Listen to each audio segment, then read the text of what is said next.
All right, y'all boys. Today we are watching Inside a Salami Gang War, or Somali. I said salami. Somali Gang War with Tommy G. We better see what's up with it, man. We better see what the video get into. I've been gone a couple days. I had to get a new PC, a new one. But we lit. Like, comment, subscribe, tune into the Twitch. We be on this bitch as much as possible. We back. Everyday grind as usual. And we stay dangerous. Let's get into it. We stay safe. I got kids to make it home too. You feel me? Yeah. How many times did you use that? 15, 20 times maybe. Red Sea, man. Cedar Riverside. The Cedar Riverside community is remembering a store clerk shot to death during a possible robbery attempt. Them boys in the trench. Them boys are in the trenches. It already looks crazy. What the hell is that? Clothing, man. Yeah. All right. One jump. Action. What you talking about? Them boys, I don't know. Hold on. Let me make this a little smaller.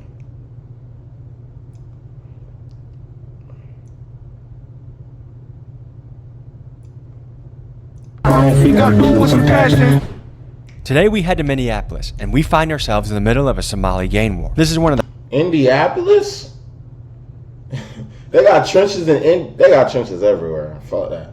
first places we've covered that the guys that invited us thought it necessary to provide us with security. Minneapolis is world-renowned for its strong pocket of Somali culture, and here you'll find the gamut of Somalis, from honorable clergymen to fraudsters, from US senators to dudes catching bodies in the street. And for some people, their only reference to Somali culture might be in the Tom Hanks movie Captain Phillip. Well, there's more to know. Like many recent immigrants, Somalis have a reputation for being quite entrepreneurial. They are also known for being family-oriented, and as a community, they are dedicated to their faith. This defines a large portion of Minneapolis Somalis. But for the Somalis running the street, they have cultivated an entirely different reputation. These are guys that have proven that they are willing to be extremely dangerous. We are going to take you to the belly of the beast where an active turf war is going on. We're going to talk to both sides of the equation, and we're also going to talk to elders to see if they can lend clarity and peace to the future of this situation. Folks, them young niggas don't give no fucks. They spin in broad day. Just remember that. it's time to get boots on the ground. But first, a quick announcement. Do you want?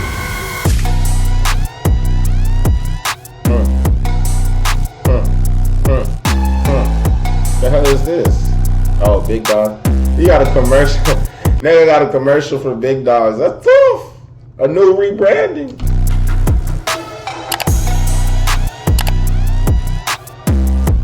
Well, that's tough. For a long time, people have been requesting Minnesota. to check out the Somali. I thought they said Indianapolis. He said Minneapolis.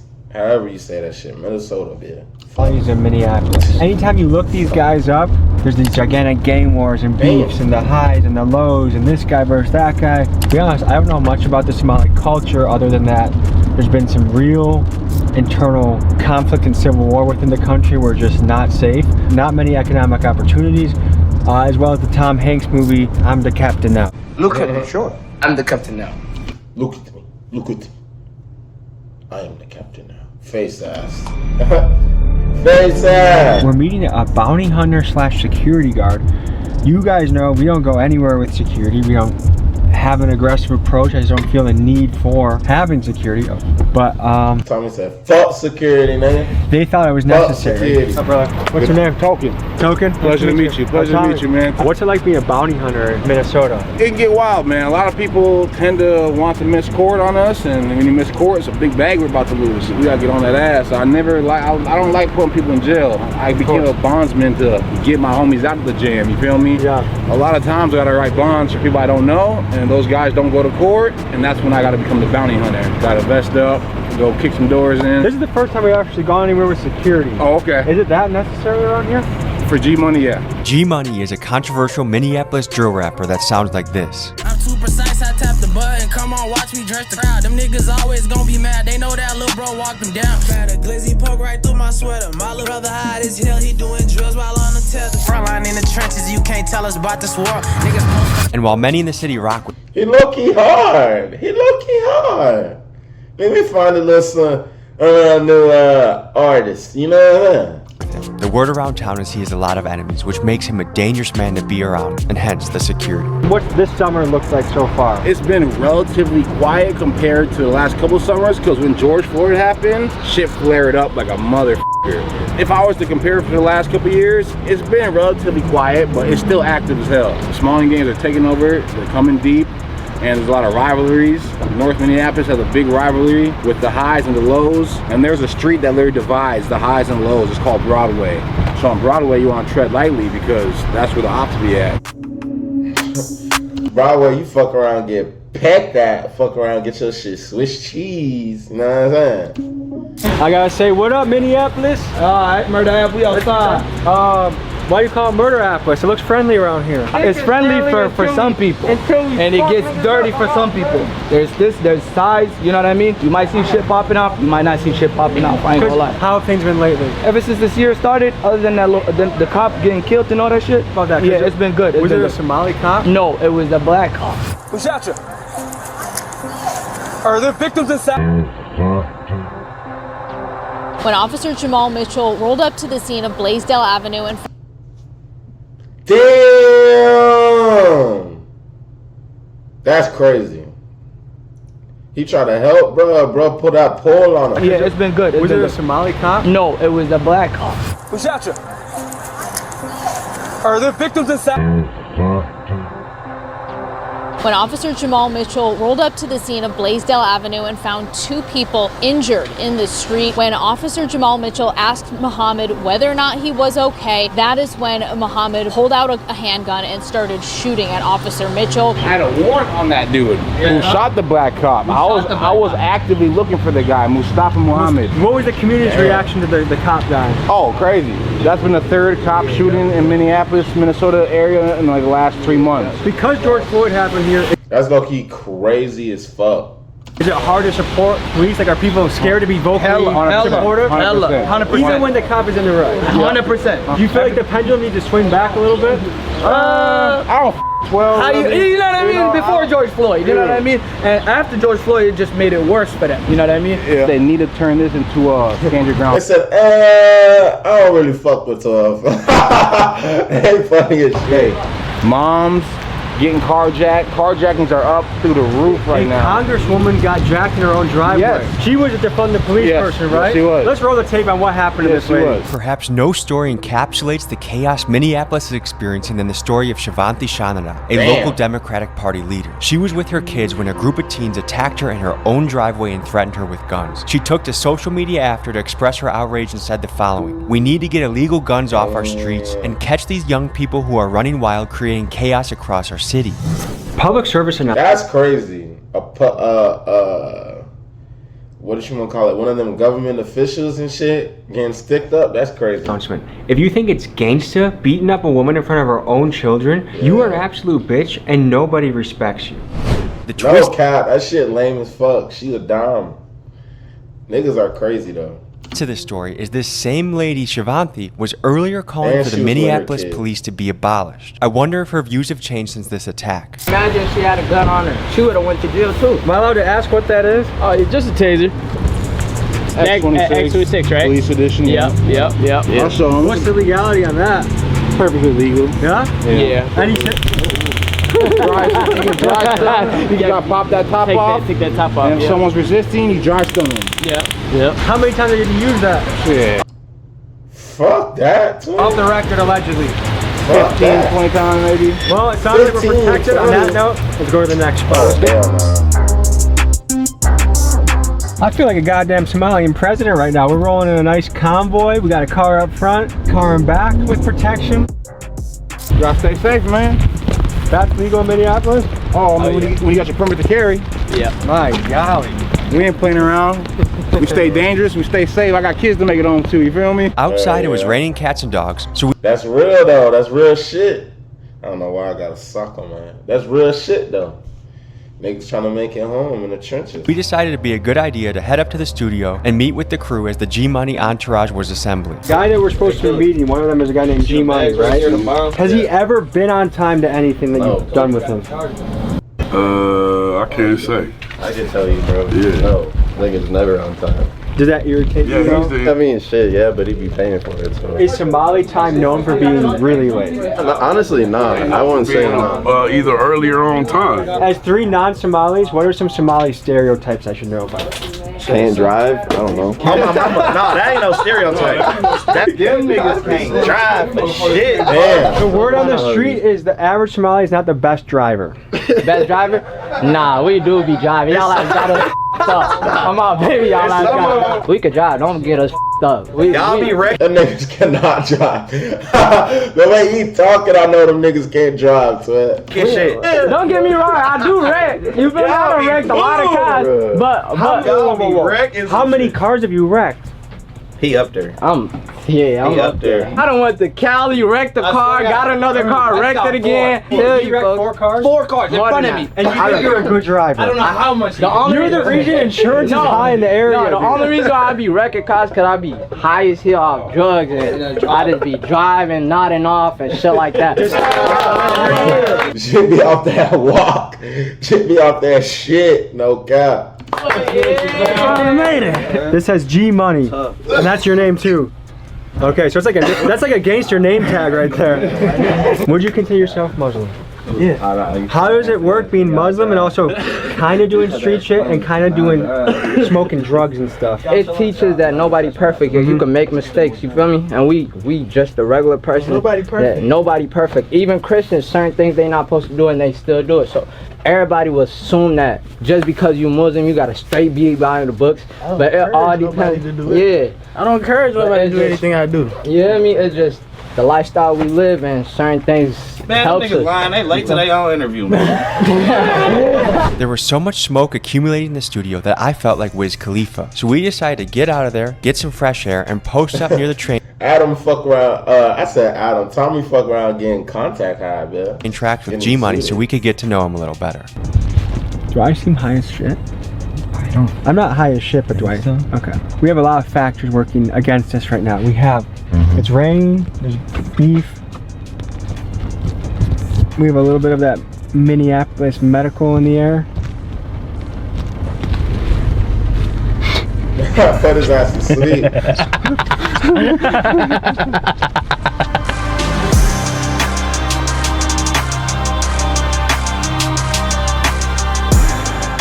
What do your parents do when they got here? What do they do to make ends meet? My pops was he was a chef. He was working right here down the block. Yeah, my mom was taking care of us and my pops was working for real. Is he still around? Nah, my pops died. Sorry to hear that, man. How old were you when that happened? I was about 15. My dad played a big part in my life, so. Yep. Was it about the same time you hopped off the porch? Nah, I hopped off the porch when I was 13. Okay. That's when I caught my first juvenile case, man. I was like, I had to do 2 years of juvenile. What'd you get caught for? There's 16 robberies in 2 hours. What? Some dumb ass shit. What did you rob?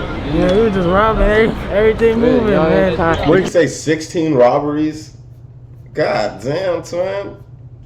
He outside, though. Some of them niggas be outside. What your parents think about you hopping into the street? Man, they ain't like that shit. Because they escaped Civil War, right? Yeah. And you came here and chose a life of war. Why? I ain't chose a life of war. The life of war kind of chose me.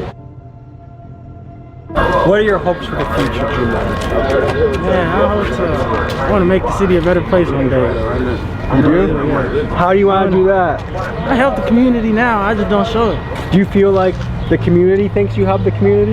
Yeah, certain people. Do you think kids look up to you? Hell yeah, that's a lot of kids look up to me. What is that like? I try to spread a positive message sometimes, but they get such a negative message off my music sometimes and they take it the wrong way. And you be talking that shit. You can't be talking that shit in the music and me trying to tell these shits, oh yeah, like, you gotta go to school. And then you on the sun time out, you dropped out in 9th grade. And they looking at you having. I think they can. You know what I mean? Is there an example of something someone took the wrong way? I got little kids be sending me car, like little Kia boys, Minneapolis Kia boys be sending me, hey, Craig, come here. You look like a ninja, like you're ready to go on top of a building or something. He said what? This one made my name G-Money right here. Oh yeah, this my baby, man. Come on now. One of the biggest, man. G-Buddy, we had to switch it up, man. Yeah, one-on-one. There's only one G-Money out here. No cap. Y'all can't do no replicating what we doing. No bop. One of none. Run up, get done. We're going to K Block, the other Somali side, and we'll see you there.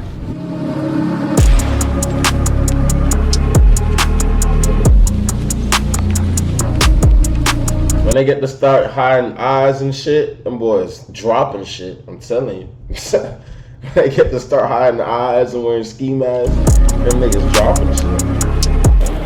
What's up, fellas? Looks good. How's it going? Good to see you. How you doing? Doing good. Is this what they call K-Block? I don't know, something like that. But this is Carmel, man. It's a big like factor in the Somali community in Minneapolis, especially. There's a lot of stores, there's barbershops, all type of shit in the mall, man. How's it going? What do you think when you see all the young guys wearing the shiesties? Nothing? Yeah. All right. For someone that's never visited, what can you tell them about it? It's a great place to be. You can make a lot of money. Yeah? What would you do with my hair? How would you cut me up if you had my hair? A nice fade. Would you ever do a mullet? Oh yeah. Any advice for the youth? Keep God first, family second, and that's it. Get your money. Any Somali words we can teach people back home? Minimo. Unity. What do you like to eat around here? We Somalis, bro. We all drink tea, you feel me? Eat sambusa. You drink green tea? Nah, not green tea. It's Somali tea. What the hell is that? Clothing, man. Yeah. Alrighty. Fat nigga got a big ass gun in that motherfucker. Look at that bag. Alright. He got enough to take down a whole army, twin. Yeah.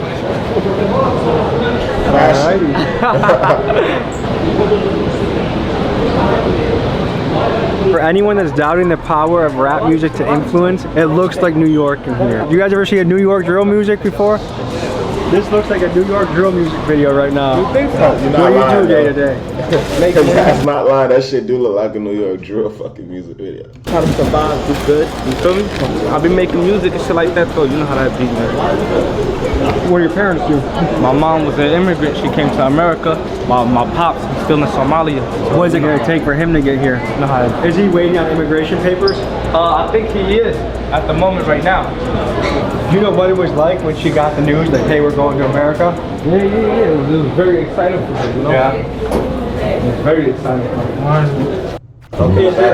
Is America what she thought it would be? You come from a third world country. It's a big relief to come to a country like America. Which is more dangerous, Somalia or America? Somalia. What's your name, man? My name is Shaisi. Shaisi? Yeah. Shaisi, how do you come up with that name? Y'all earned it. Okay. How do you avoid being in the beef? What's the best way to do that? Just stay out my way, you're gonna be straight, you know what I mean? What do you guys think about mainstream media? Man, they like some liars. This Shit dead. And they goofy as hell. Free Palestine, for real. Yeah, free Palestine, man. Like this a movie, one genre. Action, action, action! Fuck you talking about? You gotta do it with some passion. Got my low and I've been waiting. Them niggas still ain't get active. In the crib, be this crazy. Did you want to see my reaction? So many of them niggas skied up, dog. What the fuck? All them niggas spinners. Nah, I ain't gonna lie. With them other country niggas, hey, them niggas is spinning. They don't give a fuck. That shit damn near war for real. You feel what I'm saying? Them niggas don't give no fucks. Guns blazing. This is Mo Jama. He's a community leader who is taking a brave and hands-on approach to working with the youngsters in the street, and he speaks with them to encourage a more positive direction for their future. I'm about peace, I'm about unity. In the end of the day, the city got a past, right? It's got a dark past. And I got homies that are about 6 feet deep. I got homies that are doing life. I got homies that'll never get to see their families, their kids, their wives. My goal is for everybody to understand that what you just showed them, which I just seen, has more benefit to the community than downfall. I see a lot of youngers. Why aren't they chasing that? These young guys are chasing that. Some of them got, some of them got different ideas. Go ahead. And it be hard to chase that when you feel me, when you in a bad predicament. You know what I'm saying? Does living this lifestyle though make the predicament worse? It could make the predicament worse. It will make the predicament worse. But hey, you never know. You might hit that move that changed your life. You really never know. But at the same time, it's like it ain't even about all that for real. It's like what you worry about getting a job and then you gotta wait 2 weeks for a paycheck when your mom rent due. Some of the shit that they're trying to write that happened before them. I was in there, I seen it. That's not what we're promoting though. That's definitely not what we're promoting. If we can't be a unity, if you can't see how much benefit that what they just showed you brings into this community, then you're looking for the wrong thing. That's definitely what you feel like people don't value the Somali impact on the community? It's not that they don't value the Somali impact. They don't value what the youth brings. That's the issue. I just had a meeting at a park unity that was going on. What that was about was an event that happened 4th of July last year, right? So that whole shenanigans, instead of seeing it as a youth issue, they try to paint it as a Somali youth issue, where individuals that have that 1% income decided to turn on the community and wanted to say, oh, the Somali community is doing this and the third, they can't control their kids. That's not the picture. That's not what it is. They definitely could be beneficial. They could add more value to it. There's young men in here that want to add more values, that want to right the wrongs, that want to do good. Because the youth can really change things. They can change it for the better or for the worse. These guys are the future. They are. They definitely are. Us thing ain't never gonna make things more. If it looks like my eyes were darting around during this interview, they were. I had guys behind me with duffel bags with semi-automatic rifles, 20 kids with shiesties moving in and out. It was kind of a chaotic scene. I ain't really too much. Tommy G was scared for his life. I already know. Worried about changing the world. I'm trying to make some money. That's life, bro. And you can't control what the next man doing.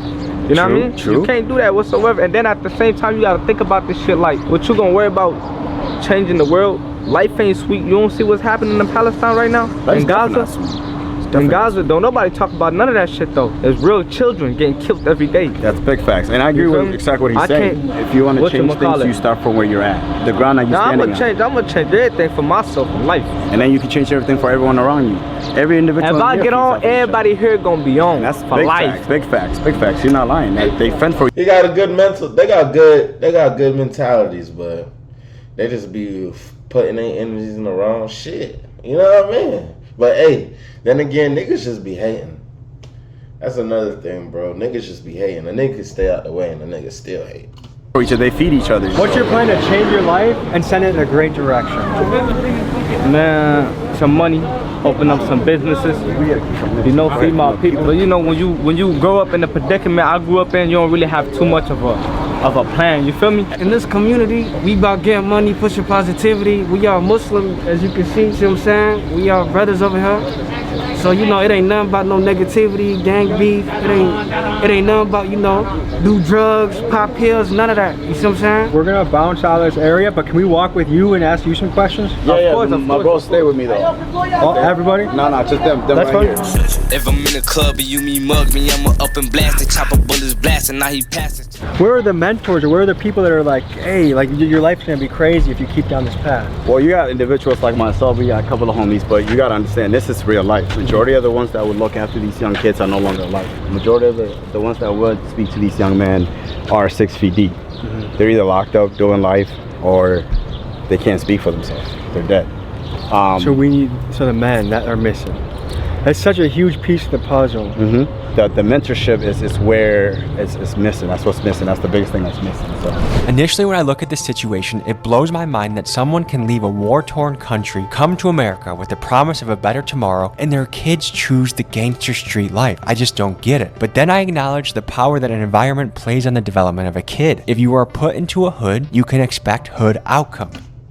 You put just into the trenches, you like niggas gotta adapt to the trenches. Niggas gotta adapt to where they're at, or you're soft, and they're gonna eat you alive. So shit, you gotta survive or die. Pick one. You know what I mean? And we also have to talk about the role of fatherhood here. It's crazy. It's crazy though. It's hard to maneuver out some shit like that, but it's possible though. Niggas to maneuver some shit. Niggas just gotta get on top of it. These kids' fathers are dead or in prison, and a kid without a father statistically has poor outcomes. A number I came across said that a kid that is close to their father is 80% less likely to be in prison. That is significant, and it makes me think the power a dad has to change the world for the better, one kid at a time. Both parents, period. So today, I feel like we didn't get to really meet G-Money, and a lot of this happens, I feel like with gangster guys, it's hard to meet them unless they're one-on-one or in a small group. Especially the more the guys, it feels like the less they're gonna be willing to share about themselves. G-Money's actually gonna meet us in a parking garage. We had the same feeling. He hit me up, I wanted to hit him up. I'm happy that he's coming. I want to talk to him more. We'll wait until G Money pulls up. We'll see you when he comes.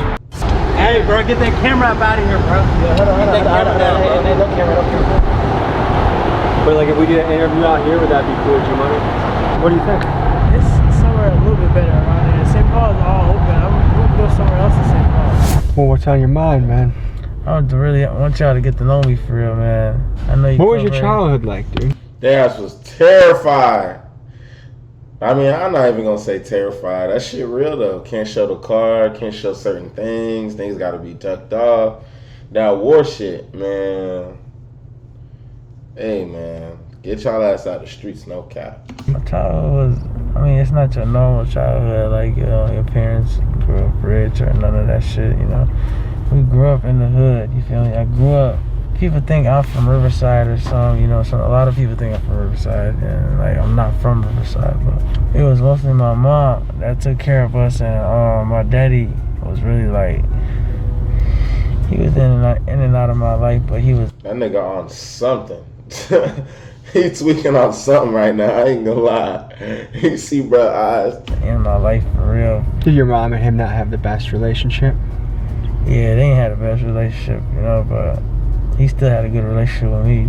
My mom really helped me up. She really kept me together and shit, but even my mom, she struggled her damn self. Like, she handicapped her damn self. So, you know, I'm the man of the family. I take care of shit, you feel me? Like, it sounds like a lot of pressure. Man, it is a lot sometimes, man, you know, but it ain't never a lot. I guess my natural instinct is always to make peace. Like, I like being neutral where I go. I like people liking each other. And, you know, like when I hear, okay, like there's a big beef going here, or highs and lows there, or, you know, this crew doesn't like that crew, or K Block versus Seed or whatever. Like, my natural instinct is like, how do you bring these people together? And is it possible? And does it go back generations, or is it possible to be healed? I mean, what do you think about that? Man, I feel like it's possible.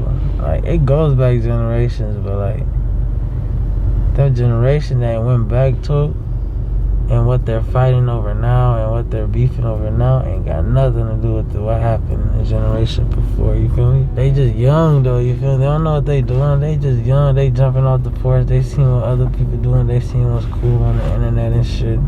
And they don't even know what they in this shit for. They ready to crash out over shit they don't know nothing about. Like, they just got in this shit, don't know a damn thing about this shit. Like, what do you think the attraction is to a kid to join the gang or to be in the streets and hop off the porch, so to speak? I can't speak on the new generation though, cause the new generation is so f***ed up, cause like the kids jumping off the porch, mamas and daddies and shit, they don't really got them like that. And then this how gangs usually start. A bunch of kids in the neighborhood, mamas probably at work, my other parents strung out, some kids ain't got no parents, some kids just lost, and they all come together. They just start doing things together. Once they start doing shit together, they start growing up together. They want to expand. They want to go do other shit to make more money. They want to go do this. Now they trying to make money where they can't, and now they gotta go pick up a gun, and then now they gotta beef, and now they turned into a gang. Some people really do though. Some people really just join gangs for no reason, I feel like. And like, there's people joining gangs at this age in 2024. Like, why are you doing that, bro? Like, for real, bro. Some people be fucking 23, 24 joining gangs, bro. Gangs was always made from jits, for real. Like, y'all in the neighborhood, all y'all boys, y'all broke together. Your parents not home. Some of y'all don't got parents at all, for real, like he said. And then y'all fuck around, just start fucking with each other. Other people really just start hating. So then, you know, it turns into fighting. Then that shit go up to fighting because niggas start getting guns. One of your homeboys probably get killed. One of their homeboys probably get killed. Now it's different. Now y'all can't see each other at parties. This and that. Bro, it should be. Sometimes they be friends. Like, but there is definitely niggas that just get into that shit just to get into it because they want to wear a ski mask and shit. We used to have a saying with football, like, niggas just want to wear the jersey, like, niggas just want to look the part. But shit, I mean, these niggas in the streets be doing the same thing. They just want to wear a ski mask, have a fucking chain, and a gun. That's all they want. Well, I guess I appreciate us touching base, and I always think it's good to talk one-on-one, and Nah, yeah, I think we covered a lot more ground, and then we got to learn more about you. Appreciate you, man. Nah, for sure, man. I appreciate Tommy G swinging by, coming to Minnesota, man. Mo took me through the Carmel Mall to speak with business owners, where I saw the hustle and bustle of entrepreneurs working hard. He then took me to speak with a religious leader and elder who I wanted to talk to get his perspective both on Somali history and his thoughts on the gang and violence amongst the youth. This is what he had to say. How are you? Good. How are you? Good. So you visiting us from Minnesota or from somewhere else? From Milwaukee. Milwaukee, yes. What's your name? Tommy. Hi, Mohammed. Nice to meet you. Nice to meet you too. So, tell me, what happened in Somali that caused people to come to America in large numbers? Yeah. Well, Somalia, when I grew up, was nothing different than what we have in America. The country was prosperous. We have the golden days. I was lucky where we raised it. And Somali is one of those people who go get it. They don't wait someone else. Even when the Europeans came to colonize, they didn't accept that nonsense. They fought. What really happened in the country that made the unrest happen, that made a lot of people immigrate and want to leave? Yeah. So what happened was the military became so corrupted, and things were really, not only the military, everybody in the government thing. And the people uprised finally.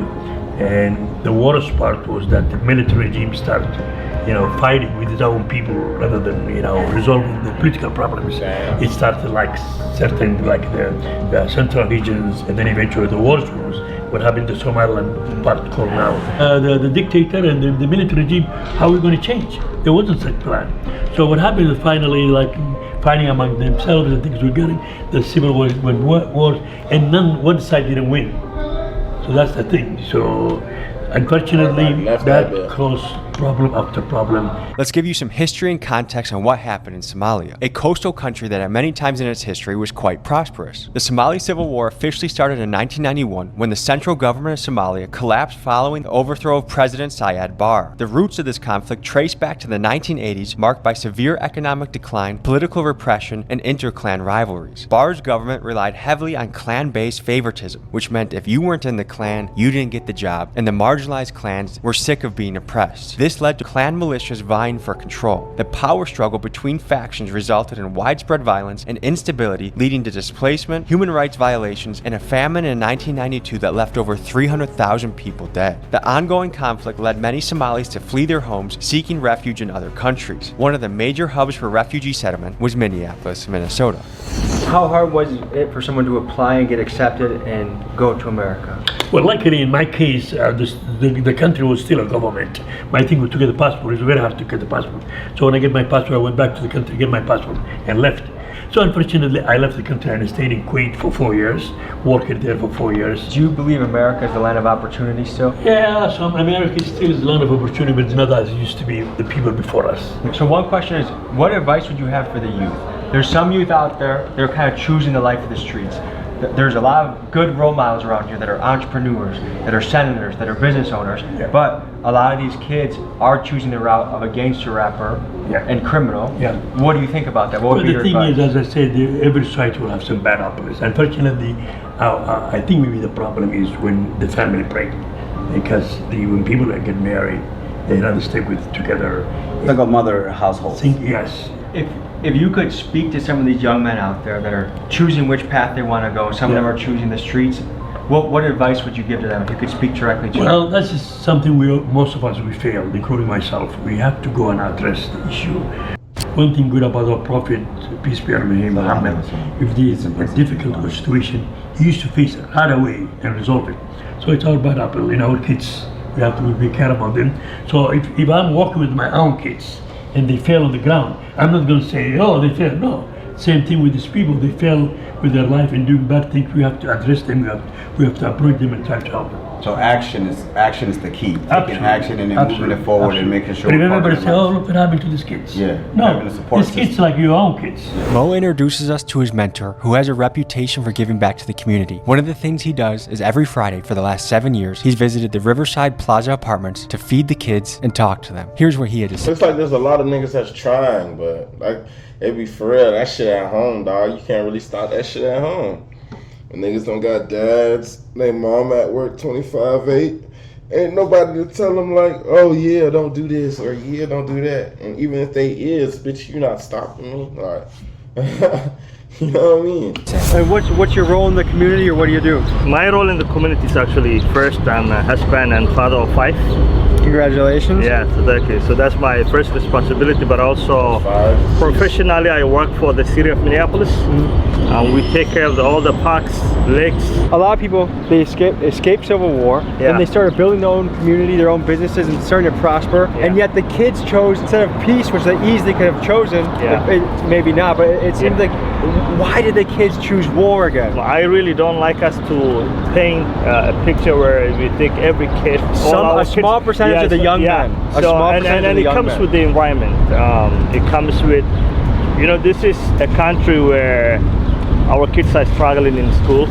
Our kids are dealing with a lot of mental health and substance use, but we don't address that. We don't talk about that. So, okay, so I'm trying to paint the picture. So we have kids struggling in school. We got COVID-19, online learning, and then we eliminated funding for after-school programs, which to me is it's kind of insane. Yeah. And so it was a perfect storm that's resulted in kids that are younger and younger getting. We're just gonna talk more about that shit, but that was a cool little video though. No cap. That shit. Somali gangs, man. Them just in the trenches. Them just got good brains. They got their heads in the right places. Just, man, life be a life and niggas be getting in beef. People be hating each other. That shit's sad. Niggas don't be having mentors. They fathers don't be there. That's how that shit go, man. Niggas gotta want better for themselves. Like, comment, subscribe, tune into the Twitch. We be on this bitch as much as possible. I'm back. We on this bitch every day. Come on, twin. And let's get it started. No cap. I'm out of here.